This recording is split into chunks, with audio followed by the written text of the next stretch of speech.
नमस्कार दोस्तों, मैं हूं डॉक्टर अनंत राठी, मनोचिकित्सक एवं नशा मुक्ति विशेषज्ञ, खुशी neuro psychiatry centre Bikaner, Rajasthan से। दोस्तों, आज हम बात कर रहे हैं एक मानसिक रोग के लक्षण की, जिसमें व्यक्ति अचानक से गुमसुम रहना शुरू कर देता है, चुपचाप अकेला बैठा रहेगा। दोस्तों, आज की कहानी है राजेश की, जो एक 18 वर्ष का नवयुवक है, कक्षा 10वीं में पढ़ता है। पिछले 4 महीने से उसकी माँ ने गौर किया कि ये ज्यादातर अकेले बैठा रहना पसंद करता है, गुमसुम रहता है, जहां बैठ गया वहीं बैठा है।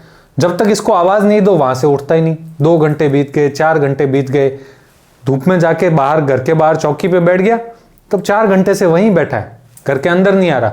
ना पानी पीने आता, ना पेशाब करने आता, ना खाना खाने आता, इसे कोई मतलब ही नहीं है।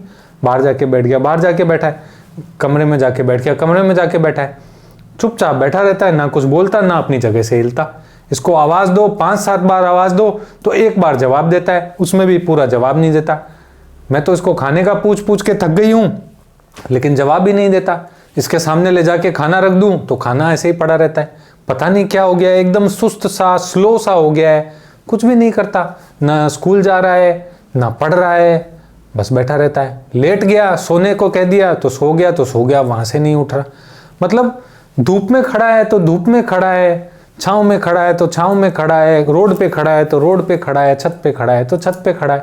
इसे कोई मतलब ही नहीं है कि मैं एक कंफर्टेबल, एक आरामदायक जगह पे जाकर के बैठ जाऊं, या मैं अपना दिनचर्या का काम कर लूं, स्कूल की पढ़ाई कर लूं। कोई मतलब नहीं, अकेला रहता है, गुमसुम रहता है और कुछ भी नहीं कर रहा, जहां बैठ गया वहीं बैठ गया। अब ये मुझे तो शुरू में ऐसा लगा कि कोई भूत प्रेत की समस्या हो गई है, जाने किसी ने कंट्रोल में कर लिया, इसको काबू में कर लिया, वो इसको कुछ करने नहीं दे रहे हैं। तो मैं किसी तांत्रिक के पास ले गई, तांत्रिक ने भी मेरे से पैसे ठग लिए और इसको कोई आराम आया नहीं। तो फिर एक दिन जो है वो मैंने गूगल पे सर्च किया कि कोई व्यक्ति अगर मतलब काफ़ी लंबे समय से गुमसुम रह रहा हो, अकेला रह रहा हो, तो क्या करें। तो गूगल पे जवाब आया था कि ये जो लक्षण है ये किसी मानसिक रोग के हो सकते हैं, तो आप किसी मनोचिकित्सक से मिलिए। तो मैं इसको आपके पास लेकर के आई हूँ। डॉक्टर साहब, आप देखिए कि ये अकेला गुमसुम क्यों रहता है, क्यों बैठा रहता है शून्य की तरह, इसे कुछ समझ में ही नहीं आता है, पूछते हैं तो जवाब ही नहीं देता। तो दोस्तों, ये जो उसका सुन्नापन है, जो वो माँ कह रही थी कि सुन्न पड़ा रहता है, सुन्नापन है उसका।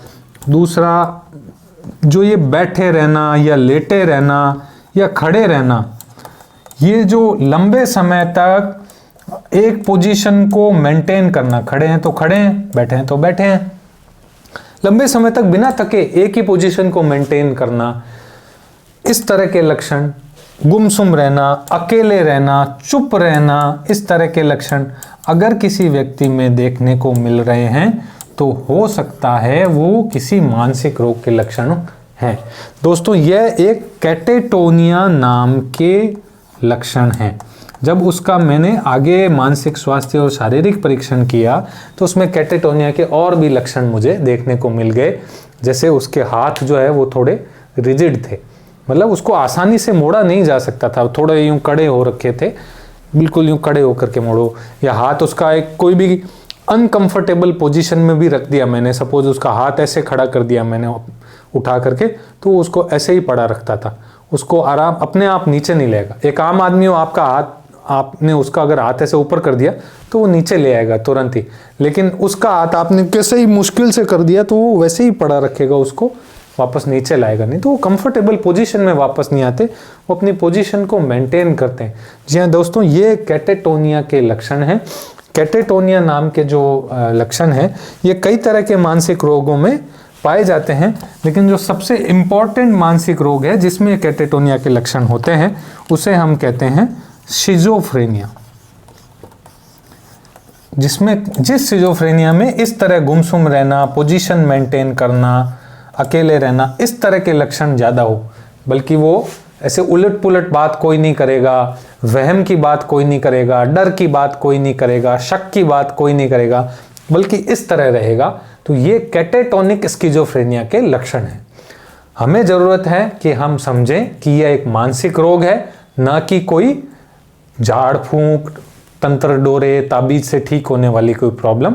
इस व्यक्ति को जितना जल्दी हो सके मनोचिकित्सक के पास लेके आएं, ताकि जल्द से जल्द इसका इलाज शुरू करवा के इसको इसके लक्षणों से छुटकारा दिलवाया जा सके, इसको वापस समाज की मुख्य धारा में जोड़ा जा सके। आशा करता हूं आपको मेरे द्वारा दी गई जानकारी पसंद आई होगी। इस वीडियो को अधिक से अधिक शेयर कीजिएगा ताकि यह जानकारी हम और भी लोगों तक पहुंचाया जा सके। अगर आप मुझसे ऑनलाइन कंसल्ट करना चाहते हैं तो स्क्रीन पे नीचे दिए गए जो नंबर्स हैं उनके ऊपर व्हाट्सएप मैसेज करें। जय हिंद, जय भारत।